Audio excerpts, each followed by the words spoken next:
मिडियाको तर्फबाट उपस्थित भएको छु।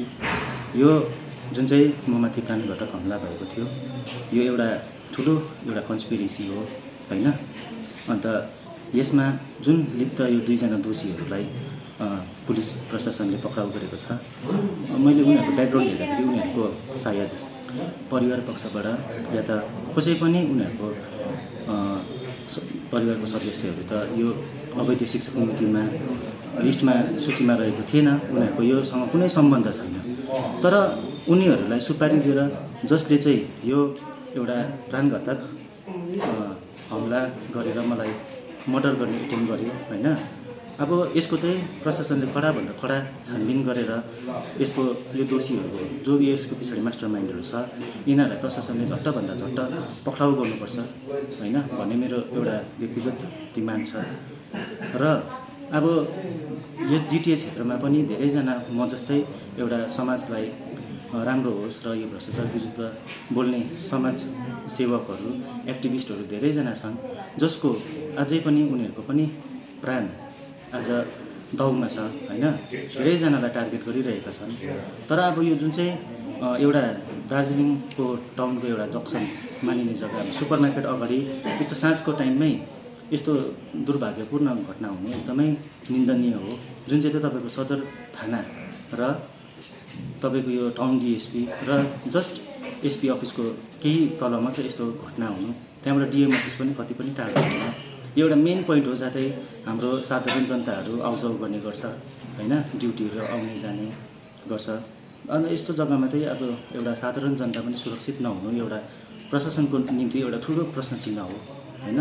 मैले एउटा यहाँनिर है शिक्षा क्षेत्रमा जुन चाहिँ भ्रष्टाचार भएको छ यो मुद्दा तपाईँको 2019 देखि हाम्रो सङ्गठनद्वारा हामीले अगाडि बढाइरहेका छौँ।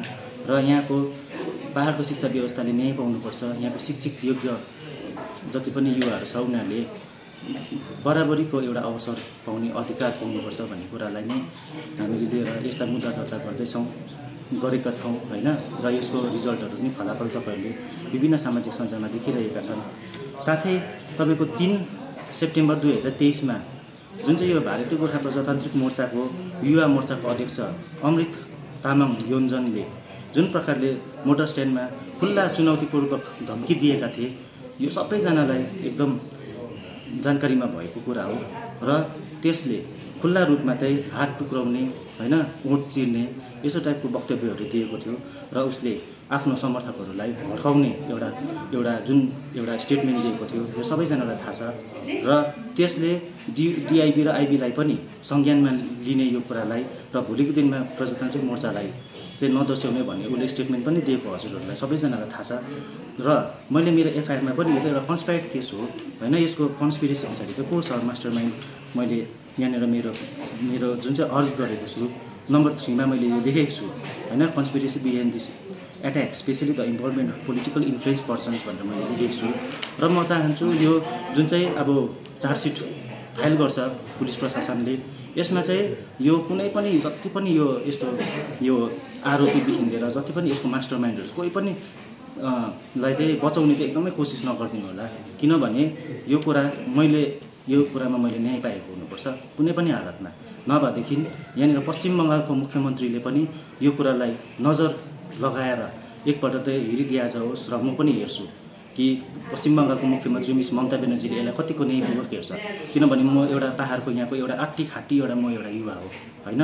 भने आजको दिनमा मलाई यस्तो हुँदैछ भने भोलिको दिनमा कसैको छोरा कसैको युवाहरूलाई हुँदैन भन्ने कुरा आउँदैन।